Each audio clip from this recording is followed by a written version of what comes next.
Hello students, this is Bharat Banji here. We are going to start class 12 physics chapter number 2, that is electrostatic potential and capacitors. Today's topic is electrostatic potential. Students, in class 11 we found gravitational potential energy and potential energy of a spring. In that both the cases we follow some basic procedure because both of them are due to conservative forces, means gravitational force is a conservative force. Similarly, the restoring force acting on spring, that is also conservative force, which is path independent. Same way, when you are talking about electrostatic force, we already know that it is also conservative force. So whatever procedure we followed there, same procedure we can follow over here. So what is that procedure? So in case of conservative forces, the potential energy is equal to work done. Okay, so work done is force into displacement. So when we want to find gravitational potential energy, that time we use Newton's law of gravitation, that is gravitational force we use. Here, if you want to find electrostatic potential energy, so we have to use the electrostatic force. Okay, same way we have the gravitational potential. Gravitational potential that we already found in class 11, that is equal to gravitational potential energy per unit mass. So when we want electrostatic potential, so that time you have to find electrostatic potential energy, and here analogous to mass we have the quantity, that is charge, that you have to remember. Next familiar term is potential difference. This you already learned in class 10, and some of you can remember the formula also, that is work done per unit charge is your potential difference. Okay, now here you can elaborate that definition as the amount of work done in moving a unit positive charge against electrostatic force. Now see here, when we have the plus charge over here we have another positive test charge. So both this charge will experience a electrostatic force, that is repulsive electrostatic force. Okay, so against that electrostatic force we want to move this charge from point B to A. So whatever amount of work is doing from moving charge B to A per unit that test charge will be your potential difference. Okay, this you already know. And same way we can define the unit of the potential difference. The unit of potential difference is volt, or which is equivalent to 1 volt is equivalent to, so what is the unit for work done? It is joule, so we can write here 1 joule. And what is unit of charge? It is coulomb. So we can say that when the 1 joule of work is done to move a charge of 1 coulomb from one point to another point, then potential difference between them is 1 volt. Okay, same way we can find dimensional formula for potential difference, that is work done. So what is the dimensions of work done? It is m1 l2 t minus 2. And what is the dimensions of charge? It is a1 t1. So we can easily say that it is m1 l2 then t minus 3 a minus 1 will be the dimensions of electric potential or potential difference. We can define electrostatic potential as electrostatic potential at a point in an electric field is the work done in moving a unit positive charge from infinity to a given point. One more time we can say that whenever we have to choose the unit positive test charge, which should not disturb your original charge plus q. That's why the magnitude of the unit positive charge is very, very smaller than your source charge, that is plus q over here. Okay, next thing is that whenever we have the plus charge over here and positive test charge over here, it will experience a electrostatic force. Now we have to move your given charge against electrostatic force, means if electrostatic force is repulsive, you have to move in this side. Okay, so that time we have to use the external force over here. So here external force should be equal to electrostatic force. Therefore the net force, both these forces are acting in opposite direction and their magnitude is same. Therefore, net force acting on charge q naught is 0. If force is 0, we can say that mass into acceleration is 0. So that means acceleration is 0. So when we are talking about charge is moving, so it is moving without acceleration or zero acceleration. That you have to remember. Next, we want to deduce the electric potential due to a point charge. So let's say point charge we have is plus q over here at any point. Then we want electric potential. So we know that for the electric potential at a given point, let's say this point is A at distance of r from your source charge.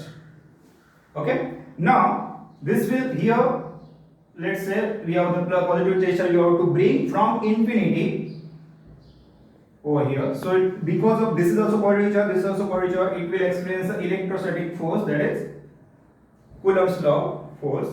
Okay. Now let's say any nearest point for this which is at distance of dr from B. Okay. Now first thing, electrostatic force experienced by test charge q naught at point A is F electrostatic. We can say that it is k q naught upon distance square, that is r square over here. Okay. Next thing, what is the work done required to move from A to B? That we can say it is dW, that is work done to move a unit positive charge from point A to point B. That will be equal to your F into dr. Now one more thing here we can say that it is experience the electrostatic force in this direction and we want to move the positive charge in this direction. So both are in the opposite direction. So what is the angle between displacement and force? It is 180 degrees. So we can say that here dW is equal to F dr into cos 180. So cos 180 is minus 1. That's why this will become minus F into dr. Okay. So this is your work done from moving from A to B.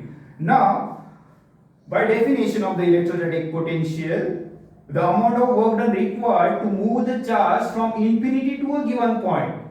Okay, so for small displacement we require this much work done. So for total work done, we have to integrate whatever dW we are having. So it is dW over here. So that will be your integration of minus F dr integration, and limits are from infinity to a given point, that is at distance r over here. Okay. Next we can substitute the value of F, that is equal to k q naught. Now all these things are constant. K is constant, q is constant, q naught is also constant. So we can have a minus sign over here. So it is minus of r raised to minus 2 dr. R raised to minus 2 is because of it is 1 by r square. If you take this r square to the numerator side, it will become r raised to minus 2 dr, and put the limit as it is infinity to r. Okay. So how we can integrate this r raised to minus 2 dr? So we have the simple formula, x raised to n dx का integration is x raised to n plus 1 upon n plus 1. So we can use that formula over here. That will become minus k q naught, and integration of r raised to minus 2 is minus 2 plus 1 upon minus 2 plus 1 from the limit infinity to r. So this we can solve as minus k q naught.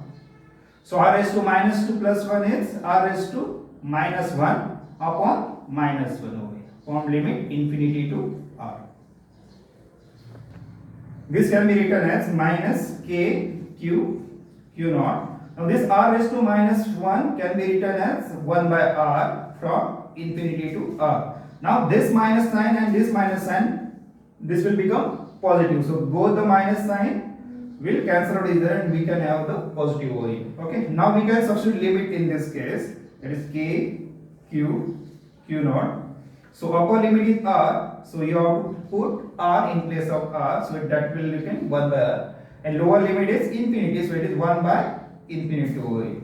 Okay. So now 1 by infinity is always 0. So it will remain k q naught by r over here. Okay, so this will be your work done from moving the positive charge from infinity to a given point. Now we want electrostatic potential. So potential is work done per unit charge, that is Q naught over here. So we can substitute the value of W in this case. So that will become K Q naught upon R by Q naught. So we can easily cancel out Q naught over here. So potential, electric potential due to point charge is simply KQ by R. If you want to substitute the value of K, it will become 1 upon 4 pi epsilon naught Q by R. Okay. Now this is due to a positive charge.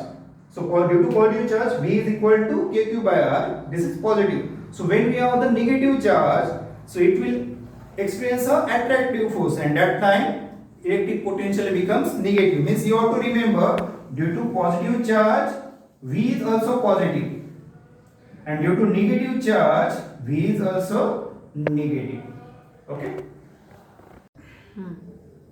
Next topic is electric potential due to multiple charges. Here we can have the number of charges Q1, Q2, so on up to Qn, and there is any point O. So at point O, we need to find electric potential over here. So electric potential is a scalar quantity, so you no need to consider the direction over here. But one more thing you have to remember, that due to positive charge, potential is positive, due to negative charge, potential is negative. So that only you have to consider over here. Now, if you want to find electric potential at point O, so that V is equal to, V at O is equal to potential due to first charge, that is Q1, let's say it is V1, potential due to second charge Q2, that is, let's say it is V2, so on up to potential due to N charge, that is Vn over here.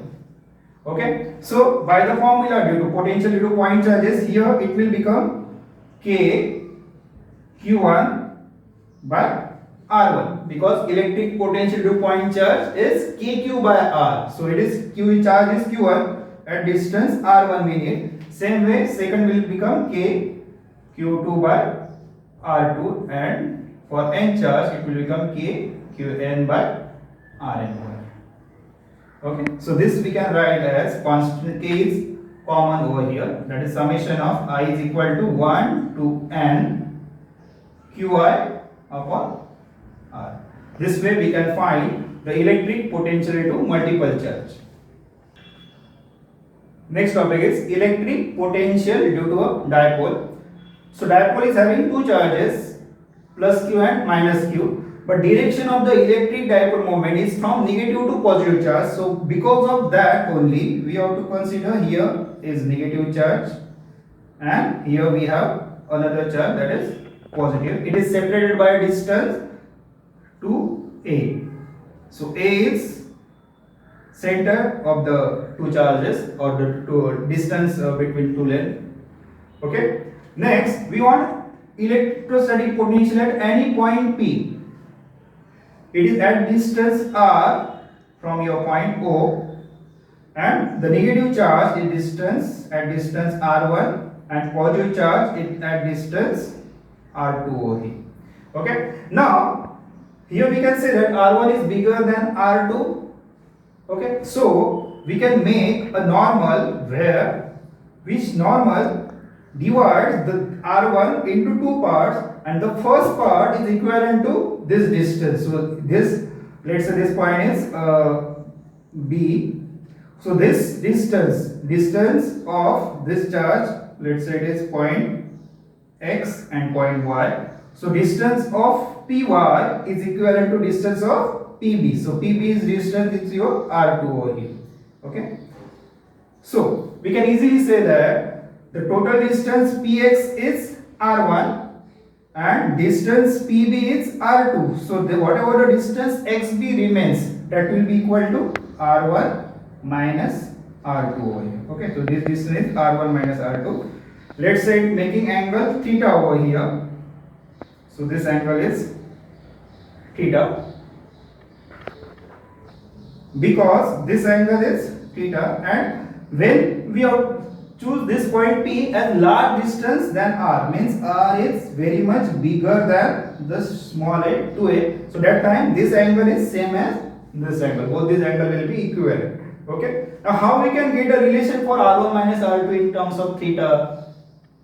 So theta R1 minus R2 is adjacent to this theta. So for the adjacent side, we know that we have to use the relation that is cos theta. So cos theta will be equal to R1 minus R2, the adjacent side, upon the hypotenuse. So hypotenuse is 90 degree opposite, that is here 2a.